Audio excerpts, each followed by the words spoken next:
Bismillahirrahmanirrahim. Alhamdulillahi rabbil alamin. Wassalatu wassalamu ala asyrafil anbiya'i wal mursalin Nabiyyina Muhammad wa ala alihi wa sahbihi wa man tabi'ahum bi ihsanin ila yaumiddin, amma ba'd. Alhamdulillah, kita kembali melanjutkan pelajaran kita di dalam membaca kitab Al-Madakhalu ila Ilmin Nahwi yang disusun oleh Al-Ustaz Salman bin Mahmud Al-Bugisi hafizahullahu ta'ala. Dan kita sekarang berada di halaman yang ke-34 di bab yang baru, bab mansubatil asma'i. Bab seputar isim yang mansub. Karena sebelumnya telah berlalu bersama kita seputar isim-isim yang marfu'. Maka pada materi kita hari ini membahas tentang isim-isim yang mansub. Dan isim-isim yang mansub itu sekitar ada 10 ya, disebutkan di sini. Baik. Yang pertama, maf'ulun bihi. Yang pertama maf'ulun bihi.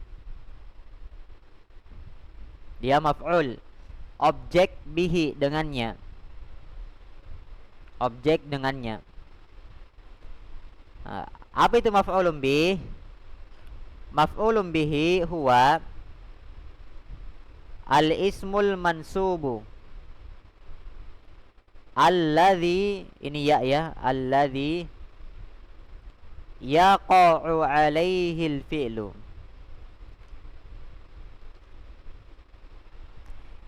Maf'ulun bih adalah isim yang mansub alladhi yaqa'u alaihi al-fi'lu, isim yang mansub yang mana fi'il itu terjadi atasnya, terjadi padanya. Fi'il itu terjadi atasnya, atau biasa kita sebut dengan objek yang dikenai pekerjaan. Fi'il itu terjadi atasnya, yakni dia dikenai pekerjaan. Contohnya katabal waladu ad-darsa. Kataba al-waladu ad-darsa. Al-waladu sebagai fa'il, pelaku, sehingga dia marfu'. Al-waladu, anak kecil itu, kataba, telah menulis.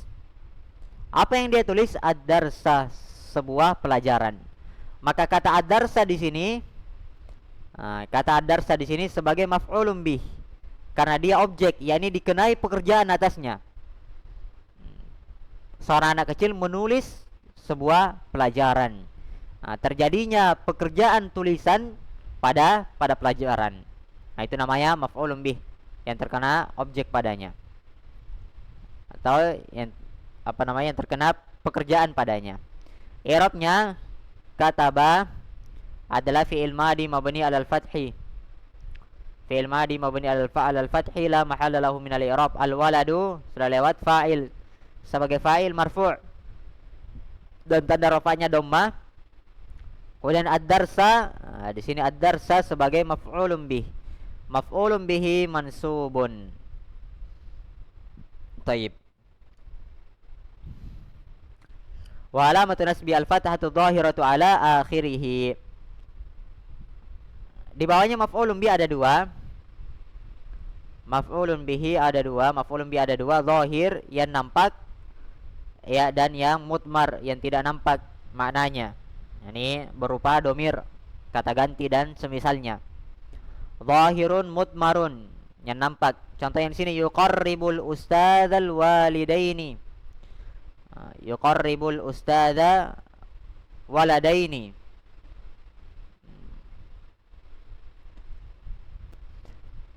Al-ustadz, dia mendekati, yakribul ustadzul waladain, mendekati kedua anaknya. Waladain. Di sini dia maf'ulun bih. Dia yang terkenai objek mansubun. Wa alamatu nasbihi al-ya niyabatan 'anil fathah li'annahu min ismil musanna. Kemudian contoh mutmar, contoh domir, sa'altuka. Sa'altu. Ini sa'altu isim fi'il dan fa'il. Sa'altu, saya bertanya. Saya telah bertanya. Kemudian ka, ini ka, dia sebagai maf'ulun bih. Nah, i'rabnya bagaimana? Ka domir muttasil. Domir yang bersambung mabni di atas fathah. Mabni di atas fathah fi mahalli nasbin, menduduki kedudukan nasab. Kenapa? Karena dia sebagai maf'ulun bihi. Karena dia sebagai objek yang dikenai pekerjaan padanya. Itu yang pertama. Yang kedua maf'ulul mutlak.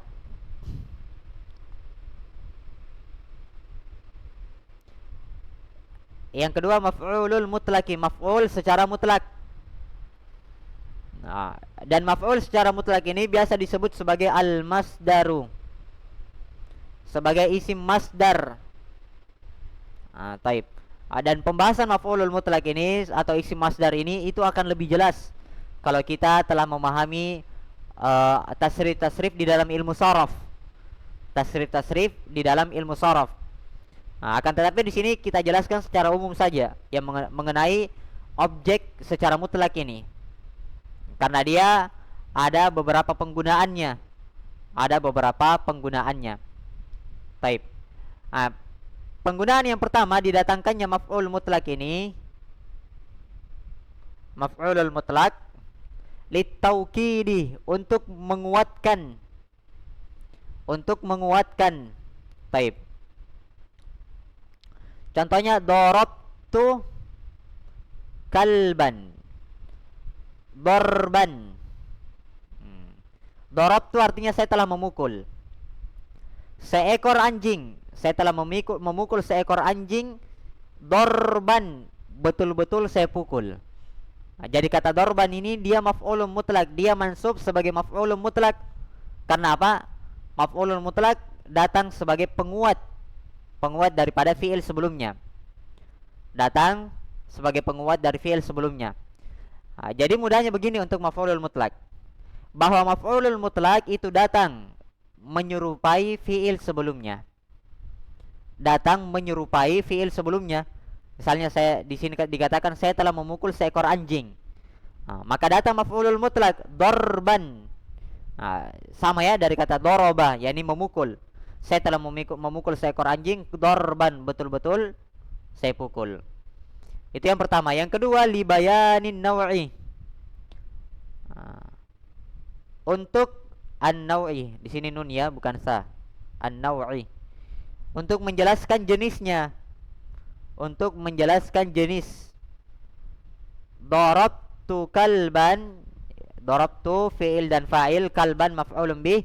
Darban syadidan. Saya telah memukul seekor anjing. Darban syadidan, dengan pukulan yang sangat kuat. Dengan pukulan yang sangat kuat. Maka darban di sini maf'ulun mutlak. Maf'ulun mutlak. Atau contoh yang lain, darabtu kalban darba aliyin. Saya memukul seekor anjing seperti pukulannya Ali. Menjelaskan jenis pukulan. Itu yang pertama. Itu yang kedua, menjelaskan jenisnya. Yang ketiga libayanil adadi, untuk menjelaskan adadi, jumlah pukulannya. Jumlah fiilnya. Darabtu kalban darbatan. Saya telah memukul seekor anjing darbatan, dengan satu kali pukul. Darabtu kalban di bawahnya darbataini, dua kali pukul. Darabtu kalban salasa darabatin.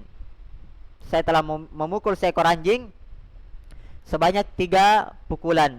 Salah sebagai maf'ulun mutlak. Taib. Jadi sekali lagi bahwa maf'ulun mutlak itu datang menyerupai fi'il sebelumnya. Menyerupai dari segi maknanya ya. Dari segi maknanya. Yang ketiga adalah maf'ulun li ajli. Maf'ulun li ajli. Objek li ajli, karenanya. Min ajli atau lahu. Jadi namanya ada 3. Maf'ulun li ajli, atau maf'ulun min ajli, atau maf'ulun lahu. Maf'ulun lahu. Nah, sekarang apa itu maf'ulun li ajli?